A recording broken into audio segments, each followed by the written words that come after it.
First contact fumble. Drakon adjusted his chromatic scales, watching them shift from obsidian to deep purple in the artificial light of his ship's command center. The message hovering before him carried a bounty that made even his centuries-old heart skip a beat.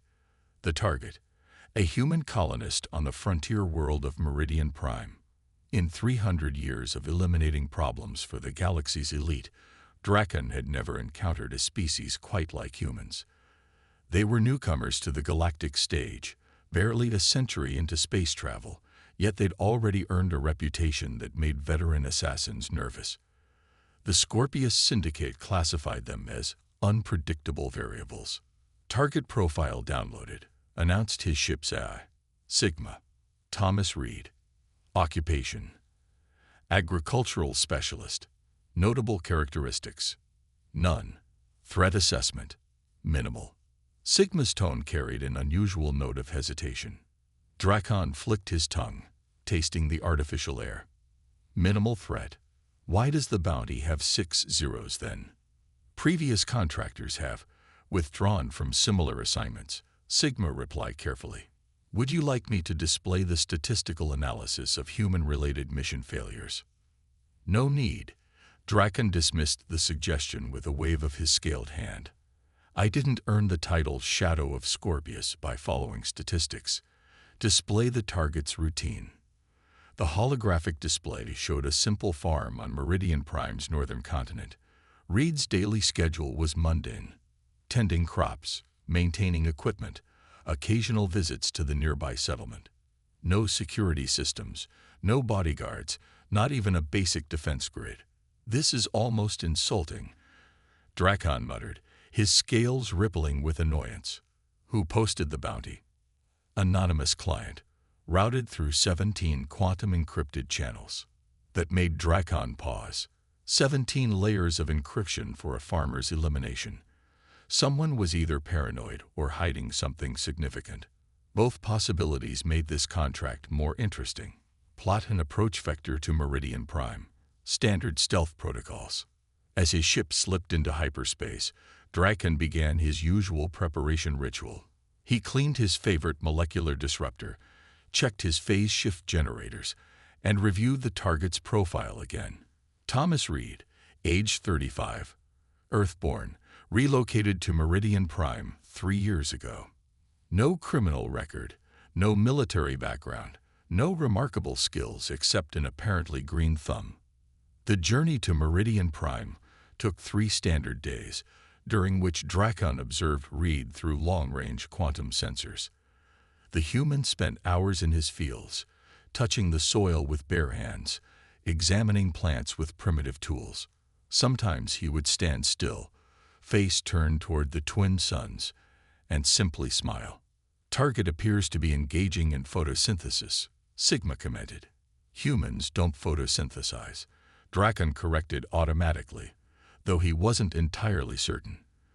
The data on human biology was surprisingly inconsistent. On the 4th day, Drakon implemented his first elimination attempt, a simple approach, a targeted atmospheric toxin dispersed over Reed's primary field. The toxin was untraceable, undetectable, and supposedly universally lethal. Reed sneezed once, commented on the lovely morning mist, and continued working. By evening, his crops had grown 3 inches taller. Fascinating, Sigma noted. The toxin appears to have been metabolized into a growth accelerant. Drakon's scales shifted to a deep crimson. Adjust parameters. Increase concentration by 300%. The next morning, Reed's crops had broken several local records for size and yield. The Colonial Agricultural Board awarded him a certificate of excellence.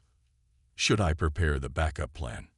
Sigma asked, its tone suspiciously close to amusement. Drakon watched through his scope as Reed shared his mysteriously enhanced vegetables with his neighbors.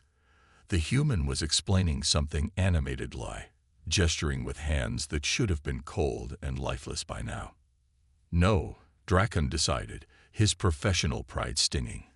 We're going to need something more creative. Pull up everything we have on human biology.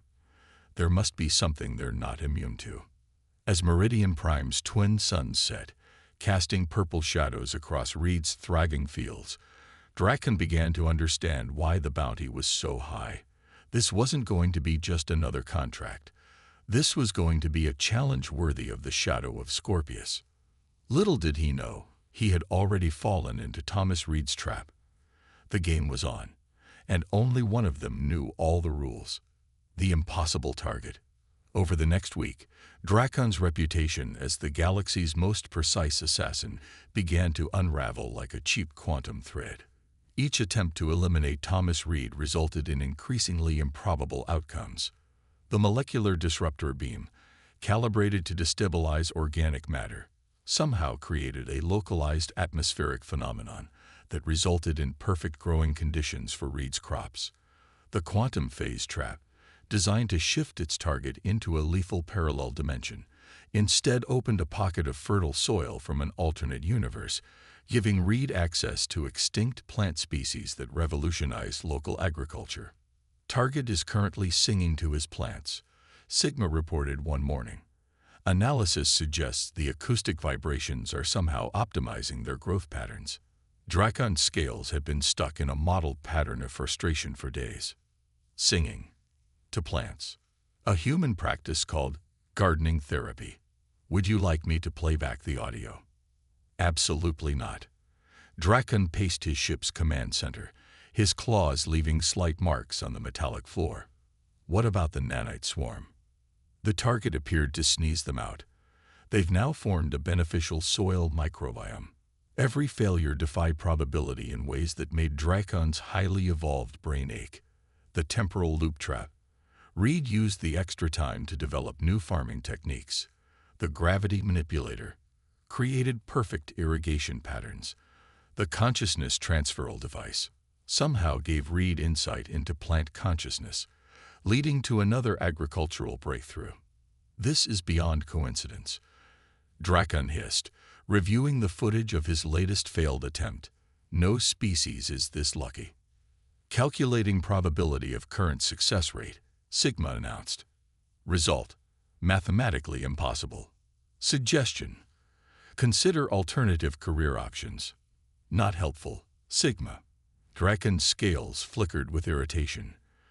Prepare the quantum uncertainty amplifier, the weapon that technically doesn't exist yet. Exactly. The device took 3 days to calibrate.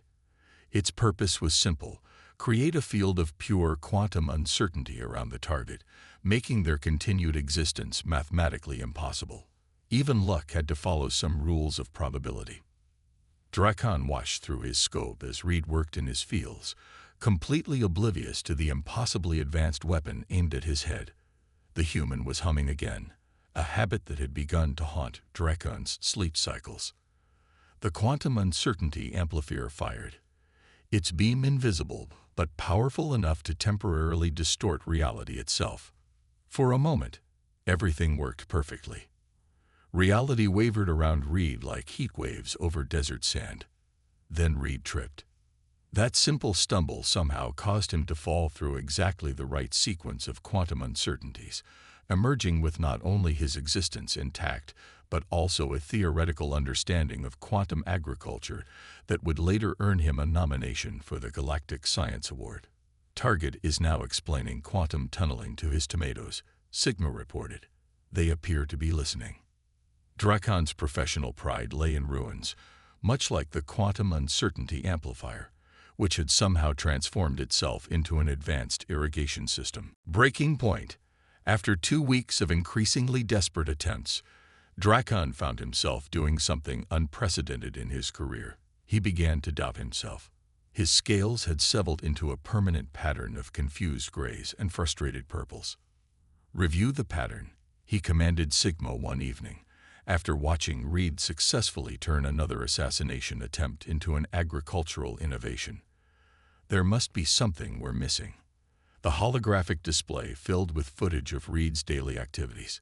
The human's movements, which had initially seemed random and carefree, began to show subtle patterns when viewed in sequence. Notice anything unusual? Drakon asked, his eyes narrowing. Besides the statistically impossible survival rate and the tendency to turn lethal weapons into farming equipment. Sigma's tone was dry. The target's movements appear to anticipate our attempts by approximately 2.3 seconds. Dracon's scales rippled with sudden understanding. He's not lucky. He's prepared. The revelation hit him like a quantum surge. Every coincidence had been too perfect, every escape too precise. Reed wasn't surviving through luck. He was choreographing the entire performance. "Access the original contract details again," Dracon commanded. "Trace it back through all 17 encryption layers." "Processing," Sigma announced. "Warning. Detecting unusual data patterns. The contract appears to be recursive." "Explain." "The final encryption layer loops back to Thomas Reed himself." Dracon's scales went completely white, a reaction he hadn't experienced since his first assassination 2 centuries ago. "He arranged his own contract." "Affirmative. Additional analysis suggests Reed's agricultural expertise may be supplementary to his primary skill set." The pieces began falling into place. The impossible escapes, the perfect timing, the way each failure led to an agricultural breakthrough. It wasn't coincidence or luck. It was orchestrated. "Sigma, run a deep background check on Thomas Reed's arrival on Meridian Prime. Look for any anomalies in the colonial records." "Processing." "Interesting. The records show Reed arrived on Meridian Prime 3 years ago, but the quantum signature of his documentation suggests it was created 3 days ago." Dracon felt something he hadn't experienced in centuries: respect for a target. "He's been waiting for us. Every failure, every impossible escape. He planned it all."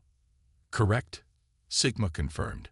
"Additional analysis suggests Reed's farming activities may be a cover for something else. His crop yields contain patterns consistent with advanced quantum manipulation." Dracon watched through his scope as Reed tended to his fields, moving with what he now recognized as the precise grace of a trained operative.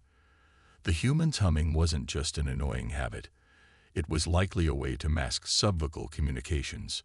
"We haven't been hunting him," Dracon realized, his scales shifting to a pattern of grudging admiration. "He's been testing us." "Shall I prepare the ship for departure?" Sigma asked. "There are several excellent retirement planets in the nearby systems." "No," Dracon decided, his professional pride giving way to genuine curiosity. "Prepare for direct contact. Calculating survival probability for direct confrontation with target." "Don't bother," Dracon interrupted. "I suspect those calculations would be just as impossible as everything else about this mission." As Meridian Prime's sun set, casting long shadows across Reed's suspiciously perfect fields, Dracon prepared for something he'd never done in his long career. He was going to have a conversation with his target. Something told him it would be the most dangerous mission he'd ever undertaken. The revelation. As Dracon approached Reed's farm, his stealth field disengaged, he noticed how the evening light played across fields that seemed almost too perfect. Each plant stood at precisely the optimal angle for light absorption, each row spaced with mathematical precision.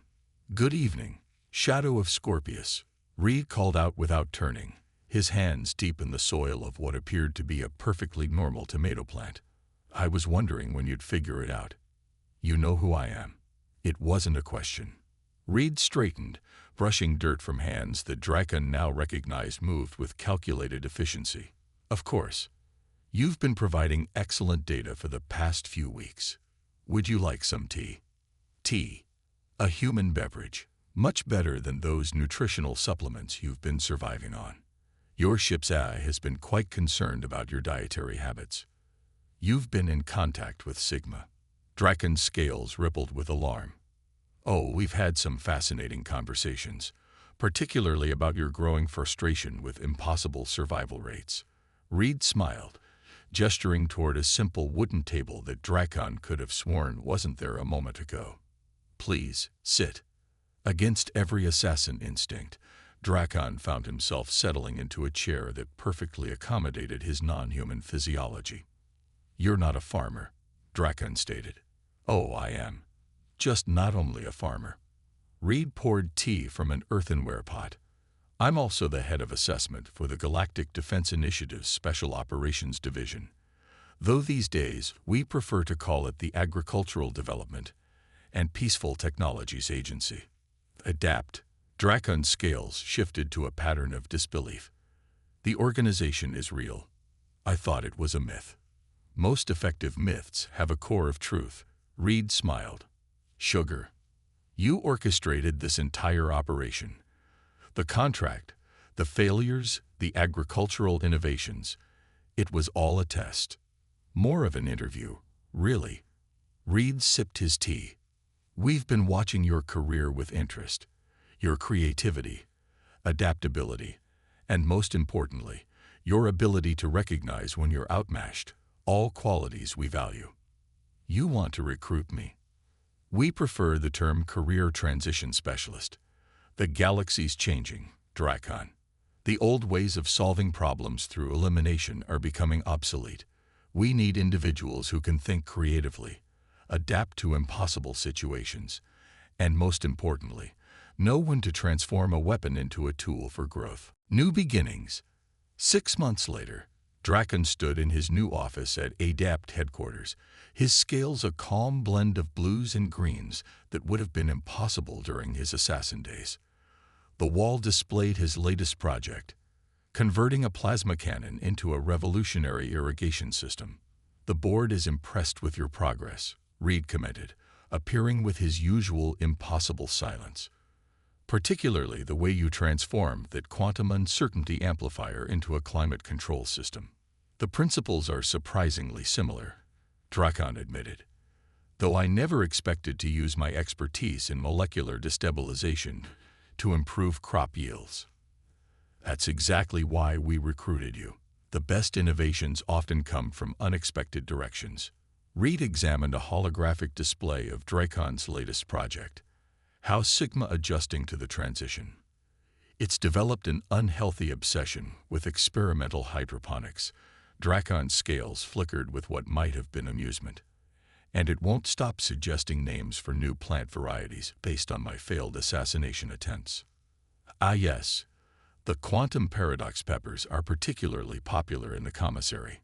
Drakon watched as junior operatives, mostly reformed assassins like himself, practiced precision targeting with modified agricultural drones. "The galaxy's changing faster than I expected." "It usually does," Reed agreed. "That's why we need people who can adapt." "Speaking of which, your next assignment has arrived." The holographic display shifted to show a distant colony world. "Another recruitment?" "Not exactly. We've detected unusual energy signatures suggesting someone's using banned temporal weapons. Normally, this would be a termination contract. But you want me to find a more creative solution." Drakon finished. "Exactly. Remember our motto. Every weapon can become a tool for growth." Drakon recited, his scales shifting to determined patterns. "Though I never expected to take it quite so literally." As he prepared for his new mission, Drakon reflected on how much had changed. His old assassination techniques were finding new purpose. Temporal traps became time dilation fields for accelerated plant growth. Phase shifters created perfect microclimates, and even his beloved molecular disruptor had been repurposed for soil enhancement. The galaxy was indeed changing, and thanks to an impossible human who had outmaneuvered the greatest assassin in 5 spiral arms, Drakon was changing with it. His new identity card read Agricultural Defense Specialist, but underneath, in quantum-shifted ink visible only to those who knew where to look, was his true title, Agent of Growth. "Ready to save the galaxy through aggressive gardening?" Reed asked, a familiar glint in his eye. Drakon's scales rippled with their new pattern of professional satisfaction. "As long as I don't have to sing to the plants." "Oh, you'll learn," Reed laughed. "You'll learn." And somewhere in the depths of ADAP's secure servers, Sigma began composing a new report titled, "From Assassination to Agriculture, a Case Study in Career Transition," complete with a special section on the proper musical preferences of various plant species.